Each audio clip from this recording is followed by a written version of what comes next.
زمانے کے ٹرینڈ, اس کے تقاضے, اس کے مسائل سے واقف رہیے, اس کے مواقع سے واقف رہیے. اسی طرح قرآن ہمیں اوپن مائنڈڈ ہونے کی بات کہتا ہے, اور قرآن ان لوگوں کو سختی سے کنڈیم کرتا ہے جو کہ کلوزڈ مائنڈڈ ہو کر رہ جاتے ہیں اور چیزوں پہ غور نہیں کرتے. اسی طرح قرآن ڈائلاگ اینڈ ڈسکشن کی بات کرتا ہے, قرآن لرننگ فرام ہسٹری کی بات کرتا ہے. میں نے متعدد آیات مثال کے طور پر عرض کی.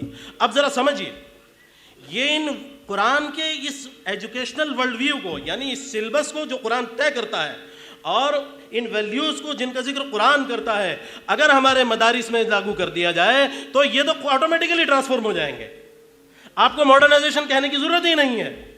اصل ضرورت اس بات کی ہے کہ یہ ویلیوز ہمارے مدارس کے نظام میں آئیں. آئی ایم انفارچونیٹلی ٹو سے کہ ہمارے مدارس کا نظام وہ قرآن سے ہٹا ہوا ہے.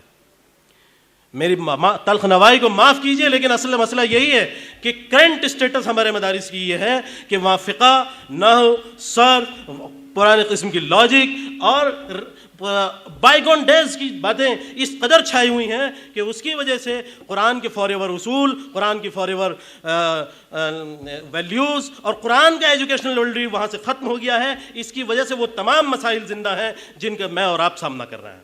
ان مسائل کو حل کرنا ہے تو قرآن کے نظام کو Quranic world view of education پر لائیے, یہی مسئلے کا حل ہے. تھینک یو ویری مچ, جزاکم اللہ. عجب امتحان ہے کوثر, یہ تمیز خیر و شر بھی, وہی آگ دے اجالا, وہی بستیاں جلا دے. صحیح بات یہی ہے کہ اگر ہم خدا سے بیزار ہوں گے, قرآن سے دور رہیں گے, تو یہ علم ہمارے کام نہیں آئے گا. یہ ہمارے لیے مصیبت بھی بن سکتی ہے. اس لیے تمام علوم کو قرآن سے جوڑنے کی ضرورت ہے. میں مفتی عمر عابدین صاحب جو حیدرآباد سے تشریف لائے ہیں, المعہد العالی الاسلامی کے نائب محتمم ہیں, ان سے گزارش کر رہا ہوں کہ تشریف لائیں اور 5 منٹ میں اپنا اظہار خیال پیش فرمائیں. بسم اللہ الرحمن الرحیم. الحمد للہ والصلاة والسلام علی رسول اللہ صلی اللہ علیہ وسلم. اما بعد, علم و ادب, فکر و نظر اور شعر و سخن کے رنگ و آہنگ کی یہ سرزمین اورنگ آباد ہم سب کے لیے ہمیشہ دیار شوق رہا ہے. ہم بار بار آتے رہے اور یہاں کی محبتوں اور خلوص کی شبنم سے اپنے آپ کو ہمیشہ تر پایا.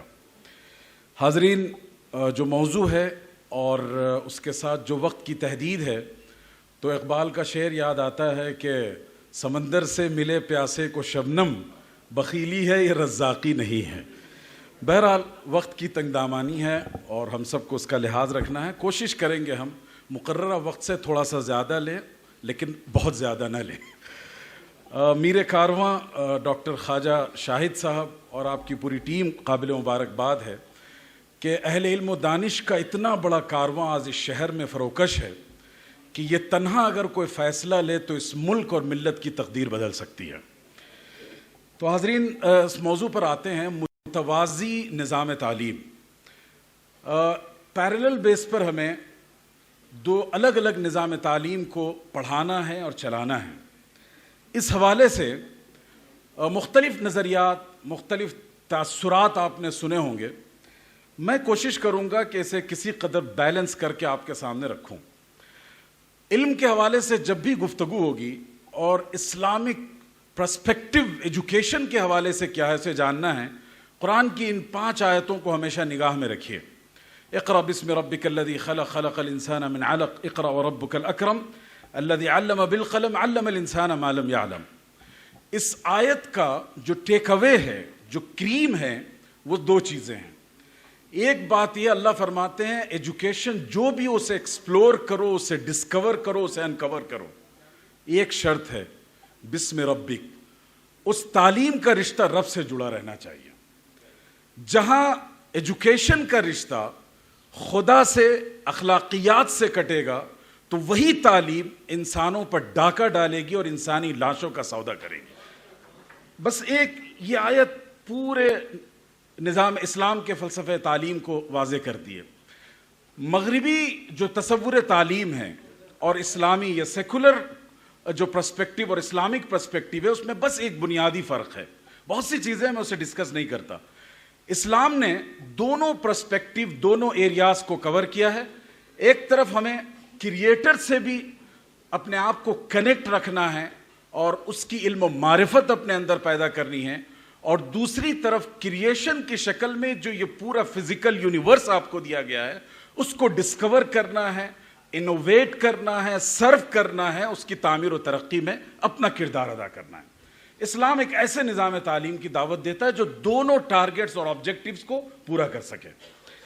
اب اس کے بعد میں بہت تیز رفتاری کے ساتھ آگے بڑھوں گا کہ رسول اللہ صلی اللہ علیہ وسلم کو جب تعلیم کا رہنما بنا کر اس دنیا میں بھیجا گیا تو انہوں نے کیا ٹرانسفارمیشن لایا جو آج ہمارے نظام تعلیم کا حصہ ہونا چاہیے. بس ہلکی سی نگاہ ڈالیے. بلازری نے, ایک بڑے مورخ ہیں, انہوں نے لکھا ہے کہ جب رسول اللہ صلی اللہ علیہ وسلم مکہ میں نبی بنا کر بھیجے گئے تھے, پورے مکہ میں جو بہت ہی ہائیلی انٹلیکچوئل سوسائٹی تھی عرب کی, اس میں صرف 14 یا 17 لوگ لکھنا پڑھنا جانتے تھے. اور جب مدینہ گئے تو وہاں اس سے بھی کم تعداد تھی.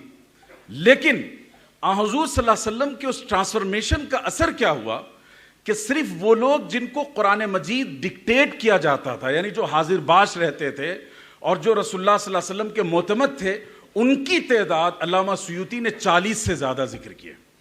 اب آپ اندازہ لگا لیں کہ within a very small duration of time کتنا بڑا ٹرانسفارمیشن اور ریولیوشن رسول اللہ صلی اللہ علیہ وسلم لے کر آئے. تو الٹریسی کے خلاف فائٹ کی گئی. دوسری چیز ہے ایجوکیشن فار آل. جس وقت رسول اللہ صلی اللہ علیہ وسلم پیغمبر بنا کر بھیجے گئے تھے, پوری دنیا ڈسکرمنیشن کی شکار تھی. خود ہمارے ہاں جو برہمن تھے وہ سارے رائٹس آف ایجوکیشن انہوں نے اپنے لیے ریزرو کر رکھا تھا. اچھوت, انٹچیبل اور شیڈول کاسٹ, ان کے لیے پڑھنے کی اجازت نہیں تھی. جوڈائزم میں بھی اسی طرح کے کانسیپٹ تھے. اسلام نے ایکولی ہر ایک کا فنڈامنٹل رائٹ اسے بنایا اور کہا ہر انسان کو پڑھنا چاہیے. نہ جینڈر ڈسکرمنیشن کیا گیا, نہ ریس, نہ کلر, نہ کچھ. تیسری چیز تھی وہ ہے سائنٹیفک ٹیمپر. یہ بہت اہم پوائنٹ ہے جس کو عام طور پر ذکر نہیں کیا جاتا. رسول اللہ صلی اللہ علیہ وسلم نے سائنٹیفک ٹیمپر ڈیولپ کرنے میں بہت بڑا کردار ادا کیا. اسلام سے پہلے بہت سے متس تھے. مثال کے طور پر اکلپ یعنی سورج گرہن اور چاند گرہن کے بارے میں یہ تصور تھا کہ کسی بڑے انسان کی موت پر یہ واقعہ پیش آتا ہے. خود رسول اللہ صلی اللہ علیہ وسلم کے صاحبزادے کی وفات ہوئی اور لوگوں نے یہ بات کہی, آپ صلی اللہ علیہ وسلم نے اسے ڈینائی کیا. اسی طریقے سے مدینہ میں ایک ٹریڈیشن تھا کہ وہ ہاربٹ لے کر 2 پودوں کو ملا کر کاشتکاری میں اس کو زیادہ بڑھایا جاتی تھی مقدار. آپ صلی اللہ علیہ وسلم نے ایک بار کہا کہ ایسے نہ کرو, ایکسپریمنٹ کی بنیاد پر. صحابہ نے 1 سال نہیں کیا, اس سال کاشتکاری میں کمی ہوئی.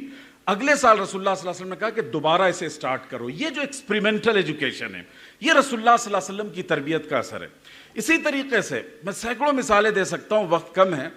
عمر ابن خطاب کا وہ خط نہروں کے بارے میں تھا کہ اس کو جب تک جان کا نذرانہ نہ دیا جائے تو پانی نہیں آتا ہے. اسلام نے اس پہ بندش لگائی. آج بھی اس ملک میں پریکٹس ہوتی ہے. خزانے نکالنے کے لیے انسانی جانوں کی قربانی دی جاتی ہیں. تو اس طرح کے جتنے میتھس تھے اس کو ختم کیا. میں نے اسکول سلیبس کو اسلامائز کیا ہے, تو سائنس کی ایک بک میں اسلامائز کر رہا تھا. مجھے خیال ہوا کہ میں ان آیتوں کو تلاش کروں جو قرآن مجید کی آبزرویشن, تھنکنگ, ری تھنکنگ, انالیسس, کرٹیکل تھنکنگ کے حوالے سے ہے. آپ کو حیرت ہوگی 600 سے زیادہ قرآن کی آیتیں ہمیں یوٹیلائزیشن آف برین کیپیبلٹیز کی دعوت دیتی ہیں. تو دس از ایکچولی سائنٹیفک ٹیمپر, اور رسول اللہ صلی اللہ علیہ وسلم نے اس کو ڈیولپ کرنے کے لیے تدبیریں دی اور اس کی پریکٹس کرائی. اسی طریقے سے یوزفل نالج, تعلیم کو اسلام نے کبھی اسلامی اور غیر اسلامی کی نگاہ سے نہیں دیکھا. یوزفل اور ہارمفل یہی 2 قسمیں ہیں. اسلام یہ سمجھتا ہے کہ الکوہل کنزیوم کرنا یا بنانا انسانی جان کے لیے نقصان دہ ہے, تو اس کی انڈسٹری لگانا بھی اسلام کے پاس حرام ہے. وہ سگریٹ کی ڈبی پر لکھا تو ہوتا ہے کہ اس سے کینسر ہوگا, لیکن بازار میں فروخت کی جاتی ہے. اسلام اس پر بندش لگائے گا, اس لیے کہ اسلام کا ڈوئل فیس نہیں ہے. اسلام جو اپنا نظریہ رکھتا ہے اس پر عمل کرتا ہے. تو جو بھی مفید علم ہے جس سے اس کائنات کی تعمیر اور تسخیر ہو سکتی ہے, وہ سب کی اجازت ہے. اس کے ساتھ ہے کمپلسری ایجوکیشن, جس کو ہم نے اور مسلم کمیونٹی نے بھلا دیا. وہ یہ ہے کہ طلب العلم فریضۃ علی کل مسلم. منیمم جو تعلیم کی ایک حد ہونی چاہیے اسلام نے فکس کی اور ہر مسلمان کے لیے ضروری قرار دیا. اب میں اس کے بعد اگلے سلائیڈ کی طرف بڑھوں گا. ایجوکیشن جو ٹریڈیشن رہا ہے اسلام میں, اس کو ہم 3 بڑے ادوار میں تقسیم کرتے ہیں. وقت نہیں ہے. اس میں خاص طور پر دیکھیے, اقرا آیت نازل ہوئی اور بغداد میں جا کر فوراً ہاؤس آف وزڈم, جانتے ہیں آپ لوگ ہاؤس آف وزڈم کسے کہتے ہیں؟ دار الحکمہ, بیت الحکمہ کی بنیاد رکھی گئی. اور اسلامی تاریخ میں جتنے سائنسی انقلابات، ریسرچ، ڈیولپمنٹس ہوئے، ان سب کا سرچشمہ اصل میں بیت الحکمہ تھا بغداد کا. تو یہ اسی آیت کا ریفلیکشن تھا. اور یہ اب اس کے بعد ہم اگلے رخ پر لے جاتے ہیں کہ اسلامک ایجوکیشنل جو ٹریڈیشن ہے اس کا سفر کیسا تھا. صفہ سے آغاز ہوا، مسجد تک پہنچا، مسجد سے مکتب بنا اور اس کے بعد مدرسہ بنا. مسجد کے بارے میں بتاؤں، ایک بہت اچھی کتاب ہے عرب اسکالرز کی، دور المساجد التاریخی فی التثقیف العلمی. مساجد کا جو تاریخی کردار رہا ہے علم کو پروان چڑھانے میں، اس حوالے سے انہوں نے لکھا ہے کہ اموی دور میں بعض ایسی مسجدیں تھیں جس میں قرآن و حدیث اور ادب و شاعری کے ساتھ ساتھ سائنس کے تمام علوم پڑھائے جاتے تھے. تو اس سے آپ اندازہ لگا سکتے ہیں کہ مسجد کا کیا کردار رہا. پھر مکتب اور مدرسہ تک بات پہنچی. ہمارے ہاں جو اصل مسئلہ بنا وہ 1857 میں، جب ہم نے اپنے پوری مسلم امہ ایک انتشار کی شکار تھی، تو ہم نے اپنے مریض کو آئی سی یو میں لے جا کر رکھا ایک بہت ہی کرٹیکل سچویشن میں، اور رکھ کر ہم بھول گئے. اور آج تک 1857 کے نظام کو ہم فالو کر رہے ہیں، جبکہ اس کی ضرورت اب باقی نہیں رہی. وہاں جو تعلیم کی دو تقسیم کر دی گئی تھی، یہ دیوبند اور یہ علی گڑھ، یہ مدرسہ اور یہ عصری، اس نے اس امت کو سب سے بڑا نقصان پہنچایا. اب اس کے بعد آگے بڑھیے. جو موجودہ سچویشن ہے، اور نیپ کے حوالے سے بھی بہت تفصیلی گفتگو ہو سکتی ہے، جو بچے مدرسے جا رہے ہیں وہ آج سماج کا لیس دین 1% ہے، اور جو لوگ ماڈرن ایجوکیشن میں جا رہے ہیں وہ 99% ہے. یہاں پر میں آپ حضرات کو توجہ دلاؤں گا، ہم مدرسے کی بات کرتے آئے، مدرسہ ماڈرنائزیشن اور ڈیولپمنٹ اور فلاں، یہ سب ایک جگہ رکھ دیجئے. آج جو ماڈرن ایجوکیشن کے انسٹیٹیوشن ہے، اگر وہاں دینیات اور اسلامیات آپ نے نہیں پڑھائی، آپ کی نسل اسلام سے اپنا رخ موڑ لے گی اور الحاد و ارتداد کا شکار ہو جائے گی. سب سے زیادہ ان کی خبرگیری کی ضرورت ہے. نیشنل ایجوکیشن پالیسی جو آئی ہے اس کا کیا رنگ و آہنگ ہے، یہ کے جے سریش آر ایس ایس کے ایک ونگ کے ذمہ دار ہیں. کہتے ہیں کہ around 60 to 70% our demand has been accommodated in this education in this policy either directly or indirectly. R S S کے 60 سے 70% مطالبات اس تعلیمی پالیسی میں شامل کر لیے گئے ہیں. اب آپ خود امیجن کیجئے کہ آپ کا مستقبل کیسا ہونے والا ہے. ابھی جو ہمارا موجودہ نظام تعلیم ہے، صدر محترم آپ سے گزارش جی، وہ دو چیزیں ہیں. اس میں کتنی انگلیاں گن کر بتا سکتے ہیں آپ لوگ؟ 6 انگلیاں ہیں. تو اصل میں جو ماڈرن ایجوکیشن کے ادارے ہیں وہاں جو دینیات پڑھائی جا رہی ہے وہ 6 فنگر کی اس کی حیثیت ہے، انگشت ششم کی، معمولی قسم کی. اور جو مدرسوں میں ماڈرن ایجوکیشن پڑھایا جا رہا ہے اس کی بھی حیثیت انگشت ششم کی ہے. اس کو تبدیل کرنے کی ضرورت ہے. 90s سے یہ تبدیلی آئی. قرآن نے ہمیں بہترین پیغام دیا تھا، ربنا آتنا فی الدنیا حسنہ وفی الآخرۃ حسنہ، the most ideal آیا for education system. اب اس کے بعد ہمیں ضرورت کس بات کی ہے؟ تو we have to ریماڈلنگ آف مدرسہ اینڈ اسلامائزیشن آف اسکول. یہ آج کی سب سے زیادہ ضرورت ہے، بڑی ضرورت ہے. اور مدرسے کو ماڈرنائز نہ کریں تب بھی چلے گا، اس لیے کہ بہرحال وہ دین پر، ایمان پر، اخلاقیات پر باقی ہیں. لیکن عصری تعلیمی ادارے جس انحطاط اور ارتداد اور الحاد کا شکار ہو رہے ہیں، وہاں اگر آپ نے نہیں کیا تو ہم سب مجرم کہلائیں گے. مدرسوں میں کیا نظام کی تبدیلی، اسکولوں کے حوالے سے صرف بتا دوں، 7 کور سبجیکٹس ہیں اسلام کے: عقیدہ، قرآن اینڈ حدیث، سیرہ اینڈ اسلامک ہسٹری، اسلامک جورسپریڈنس یعنی فقہ، اور مسکنسیپشنز اباؤٹ اسلام. یہ 6-7 مضامین ہیں جن کو ہمیں پڑھانا چاہیے، اور اس کو پڑھانا بہت پریکٹیکل اور آسان ہے.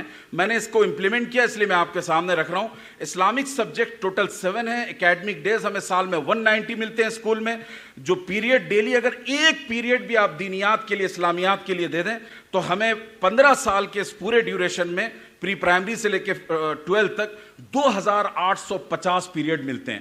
آسانی کے ساتھ پورا اسلامک کریکولم آپ پڑھا سکتے ہیں، اس میں کوئی ڈیفیکلٹی نہیں ہے. اصل آپ کو انٹینشن ہونا چاہیے اور اس کے ساتھ ساتھ آپ نے اس کو امپلیمنٹ کرنا ہے. مدرسوں میں جو کام ہو رہا ہے، میں نے حیدرآباد میں کام شروع کر دیا ہے. 3 درجن کے قریب مدرسے ہمارے اس کریکولم کو فالو کر رہے ہیں اور وہ پراپر ماڈرن ایجوکیشن حاصل کر رہے ہیں. تو یہ مدرسوں کا ہے. جو صاحب مجھ سے بات کرنا چاہیں انشاءاللہ میں فراہم کر دوں گا تفصیلات. ہماری تفصیلات میں نے یہاں ذکر کر دی ہیں. لیکن ماڈرن ایجوکیشن میں جو اسلام پڑھایا جائے اس کے لیے 2 چیزیں ضروری ہیں. ہمارا ٹارگیٹ ہو to make a conscious and practicing Muslim.